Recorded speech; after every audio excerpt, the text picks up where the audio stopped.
Alright guys, just wanted to touch base again and kind of give y'all a rundown of VA stuff.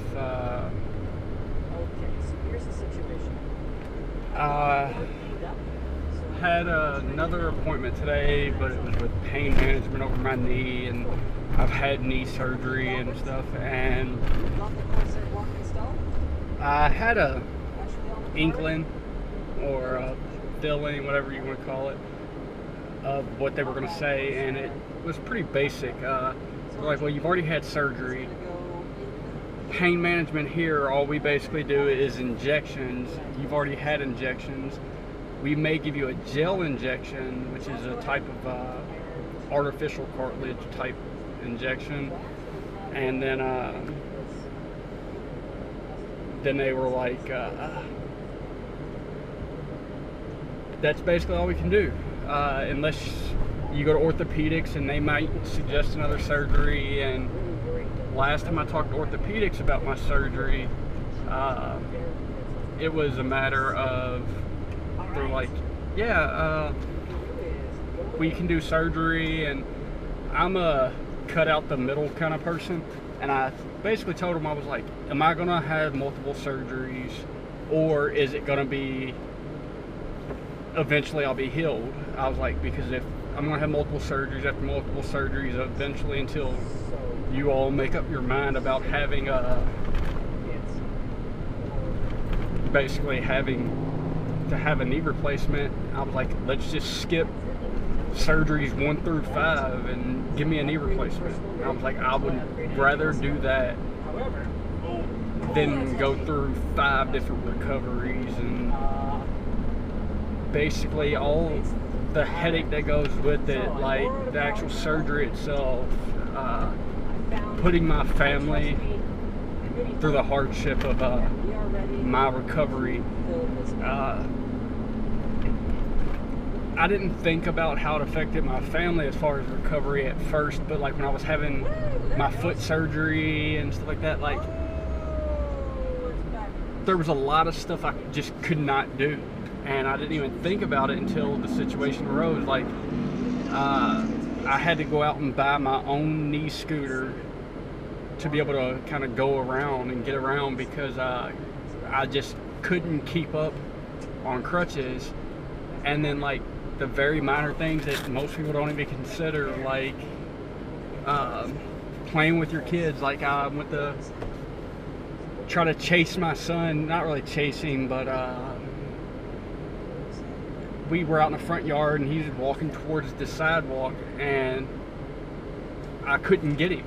So I ended up having to, once that happened, I basically right then I actually paid out of pocket and bought me a knee scooter that has bike tires and it's all this stuff in it, because I was worried about being able to go in the grass and get my son, or I just didn't want to be limited to sidewalk, which a lot of them do.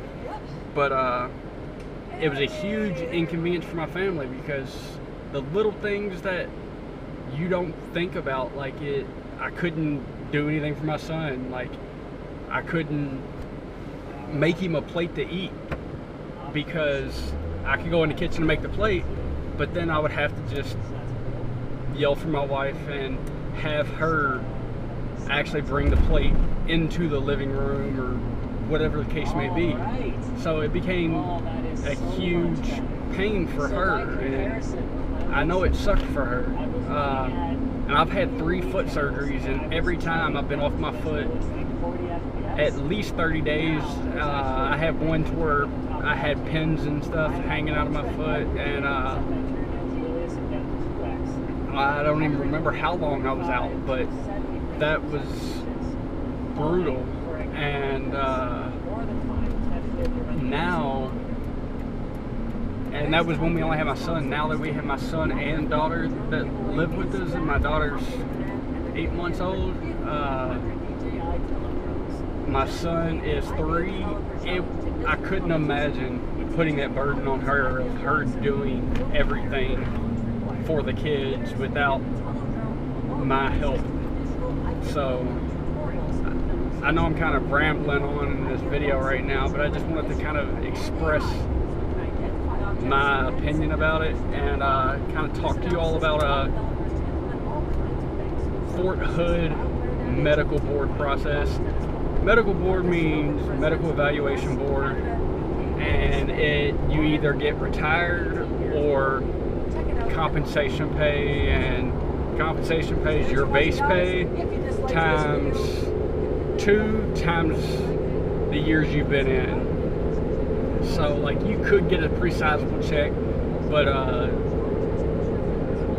I would, in my opinion, much rather go for the retirement, because it's the benefits that me and my family get to keep, like our health insurance and stuff like that.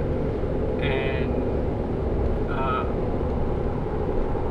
it's been a rough time for me going through this VA process. This is my second time, but the first time it just wasn't very thorough, and I was fighting it, so I was super reluctant to do anything or say anything. And like the very minor things that I just didn't expect or anything, like being diagnosed with glaucoma, that caught me off guard, especially to go to a VA appointment.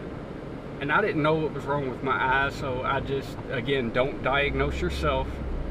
I just said I had an eye condition. So when I went to the eye doctor, he did all these tests and he's like, hey man, you got glaucoma. But if I was to say I had glaucoma just because I had some symptoms and then I didn't, he would just write the claim off altogether, whether I had eye problem or not. So if you just say eye condition or back condition, let them diagnose you. But the good old doctors here at Fort Hood, I've been put in for hearing aids. They're saying they can see me hopefully mid-August and go from there. As far as pain management goes, they're making me go through physical therapy again just to be able to, before they'll even do the injections. And this will be my 7th time going through physical therapy. And then on top of that, as far as my gastro, I still haven't even got a gastro appointment yet. I'm supposed to have a gastro referral. So it's piss poor of the medical system here at Fort Hood. And I know I'm probably going to catch lashback, and I might even get in trouble for posting these videos, but I can't let stuff go when I see stuff wrong. So if you are coming to the Fort Hood area or whatever, just pay attention to your medical stuff. Make sure everything's documented. And you should not have an appointment out longer than 30 days. If you do, you can get referred off base, and I would recommend doing that. The community around here is Baylor Scott and White Medical. They have great medical teams